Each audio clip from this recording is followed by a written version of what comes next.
Hello दोस्तों, स्वागत है आपका Hindi with Nirala YouTube channel में। दोस्तों, मुझे आशा है कि आप स्वस्थ होंगे, मस्त होंगे और ज़बरदस्त होंगे और आप अपनी पढ़ाई को अच्छे से कर रहे होंगे। तो दोस्तों, हम पढ़ा रहे थे काल काल के बारे में समझा रहे थे। तो हमने पिछली वीडियो में आपको वर्तमान काल के बारे में पूरी तरह से समझा दिया है और वर्तमान काल के जितने भी प्रकार थे उनको बारी बारी से समझा करके उन्हें समाप्त कर दिया है।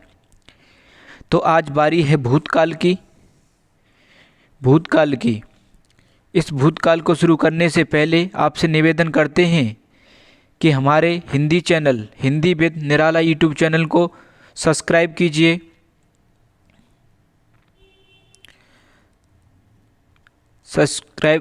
कीजिए, लाइक कीजिए और शेयर कीजिए, जिससे हमें मोटिवेशन मिलता रहे और हम इसी प्रकार आपके लिए निरंतर मेहनत करते रहें और आपको इस वीडियो के माध्यम से सफलता मिलती रहे। शुरुआत करते हैं भूतकाल की। भूतकाल क्रिया के जिस रूप से बीते हुए समय का बोध होता है वह भूतकाल कहलाता है। यानी कि अगर कोई कार्य हो रहा है और उस कार्य के बारे में हमें ये ज्ञात हो, ये मालूम हो कि ये कार्य बीते हुए समय में हुआ है, आज से पहले हुआ है, तो क्या होगा? वो भूतकाल होगा।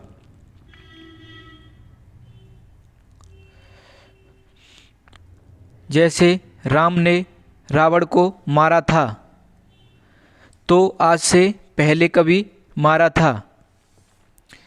मोहन ने अपना पाठ याद किया, यानी पहले किया।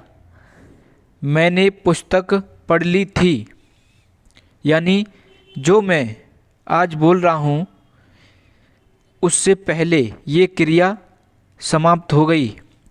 यानी कौन सी क्रिया? पुस्तक पढ़ने वाली क्रिया, पुस्तक पढ़ने वाला कार्य पहले समाप्त हो गया आज के समय से। तो ये भूतकाल की बात है। पुस्तक पढ़ने वाली, वह खाना खा चुका था, यानी अब से पहले खाना खा चुका। तो ये भूतकाल की बात हुई। यहाँ पर किसी व्यक्ति ने पूछा मेरे से कि क्या उसने खाना खा लिया, कि हाँ, वह खाना खा चुका था, जब मैं आया था तब वो खाना खा चुका था। तो ये भूतकाल की बात हुई, उसके द्वारा क्रिया भूतकाल में ही कर ली गई। अब बात करेंगे भूतकाल के प्रकार। हिंदी व्याकरण में भूतकाल के 6 प्रकार होते हैं। कितने? 6 प्रकार। इनके बारे में बारी बारी से जानेंगे। नंबर 1 सामान्य भूतकाल, नंबर 2 आसन्न भूतकाल, नंबर 3 पूर्ण भूतकाल, नंबर 4 अपूर्ण भूतकाल, नंबर 5 संदिग्ध भूतकाल, नंबर 6 हेतुमद भूतकाल। अब इनके बारे में बारी बारी से जानेंगे। सबसे पहले सामान्य भूतकाल की बात करेंगे। सामान्य भूतकाल क्रिया के जिस रूप से ये मालूम हो कि क्रिया बीते समय में हुई है, यानी आज से पहले हुई है, विगत दिनों में हुई है, परंतु ये मालूम न हो कि कार्य समाप्त हुए कितना समय हुआ है, उसका कोई निश्चित ज्ञान न हो कि 4 दिन पहले हुआ है या 4 घंटे पहले हुआ है या 4 साल पहले हुआ है, उसका यानी निश्चित समय हमें पता न हो कि कार्य कितने समय पहले समाप्त हुआ है, तो उसको क्या कहेंगे? सामान्य भूतकाल को कहेंगे। सामान्य भूतकाल कहेंगे। जैसे इसकी पहचान यह है कि धातु के अंत में या यही ए, ई, चुका, चुकी, चुके आता है। जैसे वर्षा हुई, ये भूतकाल की बात है, आज से पहले हुई, परंतु ये मालूम नहीं कि कितने दिनों पहले हुई। वर्षा हुई, परंतु वर्षा हुई। गीता ने कहानी सुनाई तो थी, परंतु ये मालूम नहीं कितने दिन पहले, कितने घंटे पहले सुनाई। तो ये यहाँ समय ज्ञात नहीं हो रहा है निश्चित, परंतु ये भूतकाल यानी काल के मालूम में पता चल रहा है कि आज से पहले सुनाई, तो ये क्या हुआ, भूतकाल हुआ। आज से पहले का समय भूतकाल होता है। बच्चे पढ़कर चले गए, यानी बच्चे पढ़कर चले गए, परंतु ये मालूम नहीं 2 घंटे पहले गए या 1 घंटे पहले, परंतु ये अब से पहले चले गए। अनुज अनुज विद्यालय गया, अनुज विद्यालय गया, अनुज विद्यालय गया, यानी अब से पहले गया। जो अब हम बता रहे हैं उससे पहले गया। तो ये भूतकाल की बात हुई, और ये सामान्य भूतकाल आपको अच्छे से समझ में आया होगा। बात करते हैं आसन्न भूतकाल की। क्रिया के जिस रूप से ये मालूम हो कि क्रिया बीते दिनों में हुई है, यानी अब से पहले हुई है, जो बीत गए दिन उनमें हुई है, तथा क्रिया को पूरा हुए अधिक समय नहीं हुआ है, यानी हाल फिलहाल में ही वो क्रिया समाप्त हुई है, तो उसे क्या कहेंगे, आसन्न भूतकाल। इसकी पहचान है अंत में, क्रिया धातु के अंत में आ है, या है, ई है, ए है, आता है। और आसन्न नोट के रूप में आसन्न भूतकाल को पूर्ण वर्तमान के नाम से भी जाना जाता है। याद रखना, आसन्न भूतकाल को पूर्ण वर्तमान काल के नाम से भी जाना जाता है। पूछ सकता है कि आसन्न भूतकाल को इनमें से क्या कहते हैं, विकल्प में दे रखा होगा, और उसमें एक विकल्प होगा पूर्ण वर्तमान काल, तो आप बताएंगे पूर्ण वर्तमान काल। अब इसके उदाहरण को जानेंगे। रमेश विद्यालय गया है, यानी कि वो अभी अभी गया है। रमेश ने कार खरीदी है, कब खरीदी है, अभी खरीदी है। बच्चे खेलकर चले गए, यानी बच्चे खेलकर चले गए तुरंत, यानी अभी गए हैं, इसका मतलब ये हो रहा है। अब बात करें पूर्ण वर्तमान काल पूर्ण भूतकाल की।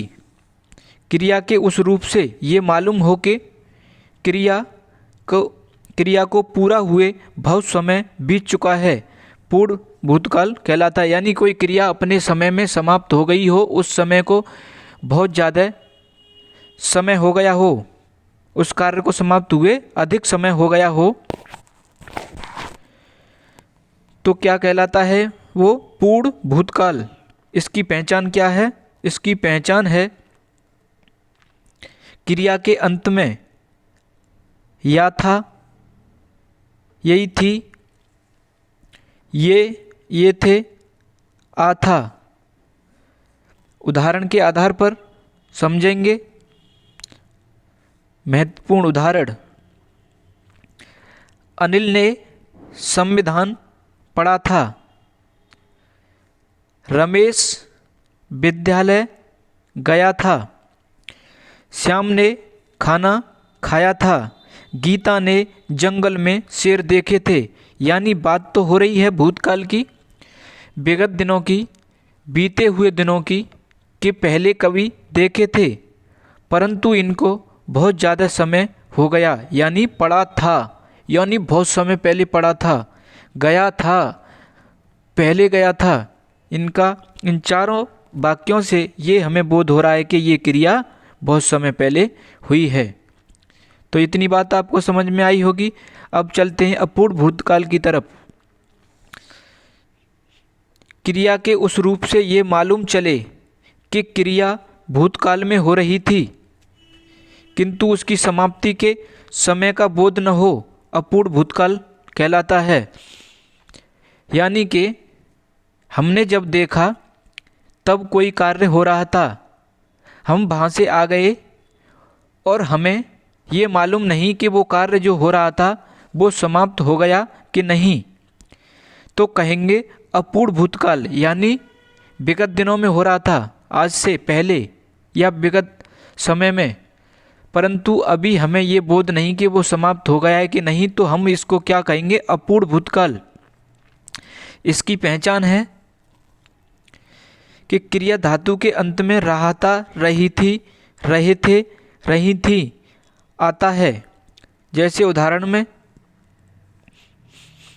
रमेश विद्यालय जा रहा था, परंतु हमें ये मालूम नहीं कि वो विद्यालय पहुंच चुका है या नहीं, तो इसका हमें कोई अंदाज़ा नहीं। अनुज खाना खा रहा था, परंतु हमें ये मालूम नहीं कि वो खाना खाने का जो कार्य कर रहा है उसने वो कार्य बंद कर दिया कि नहीं, वो कार्य समाप्त हो गया कि नहीं, हमें इतना कोई बोध नहीं। परंतु बात ये मालूम थी कि वो भूतकाल में क्रिया कर रहा था। दीपक पुस्तक पढ़ रहा था, परंतु ये मालूम नहीं कि उसने पुस्तक पढ़ ली है कि नहीं। बच्चे क्रिकेट खेल रहे थे, हमने खेलते हुए देखे, परंतु हमें ये मालूम नहीं कि अभी खेल रहे हैं या वो घर चले गए। तो यहाँ पर क्या हुआ, अपूर्ण भूतकाल, क्योंकि ये अभी कार्य समाप्त होने का हमें कोई बोध नहीं हुआ, तो ये यहाँ पर क्या होगा, अपूर्ण भूतकाल।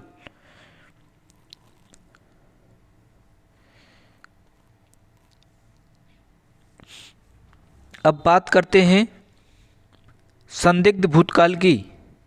क्रिया का वह रूप जिससे भूतकाल तो प्रकट हो, यानी भूतकाल समय का तो हमें ज्ञान हो, बोध हो, परंतु इस बात का संदेह बना रहे कि कार्य हुआ अथवा नहीं, संदिग्ध भूतकाल कहलाता है।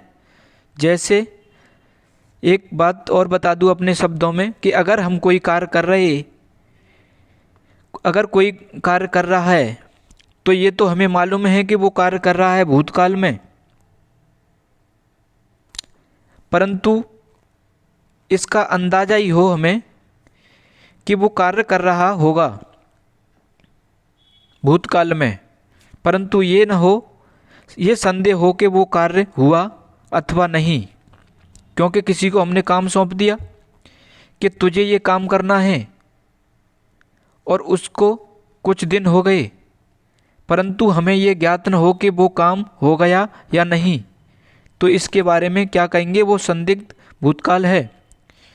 उदाहरण, क्रिया के अंत में आ होगा, या होगा, ई होगी, ए होंगे, ई होंगी जुड़ा होता है। जैसे